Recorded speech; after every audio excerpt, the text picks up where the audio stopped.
يا جدعان انا عايز حد يفهمني ازاي. بص كده على ترتيب جدول الدوري، ازاي الزمالك معدي الاهلي وبيراميدز، فرق بتصرف مليارات، وسيراميكا لعبه زياده عني ماتش، يعني لو فزت هبقى بيني وبين سيراميكا نقطه واحده بس. ازاي يا جدعان؟ انت حاول تستوعب، مش هتستوعب اصلا. تحيه للزمالك، تحيه لله منطق، تحيه للي احنا مش فاهمين حاجه اصلا.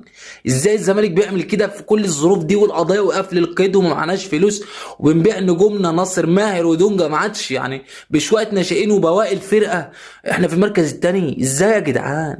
انا عايزك كاهلاوي او زملكاوي او بتشجع اي فريق، ازاي الزمالك كده؟ يعني ده ما يعتبرش حاجه حلوه لنادي الزمالك؟ افهم، اقسم بالله ما شفت في نادي بيعمل كده في الدنيا. كل الظروف السيئه دي وفي المركز الثاني ومعدي الاهلي وبيراميدز فرق المليارات.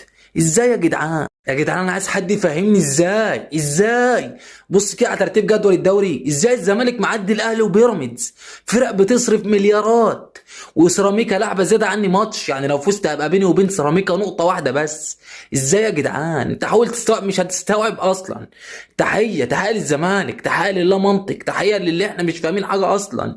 ازاي الزمالك بيعمل كده في كل الظروف دي والقضايا وقفل القيد ومعناش فلوس، وبنبيع نجومنا ناصر ماهر ودونجا ما عادش يعني بشويه ناشئين وبواقي الفرقه، احنا في المركز الثاني. ازاي يا جدعان؟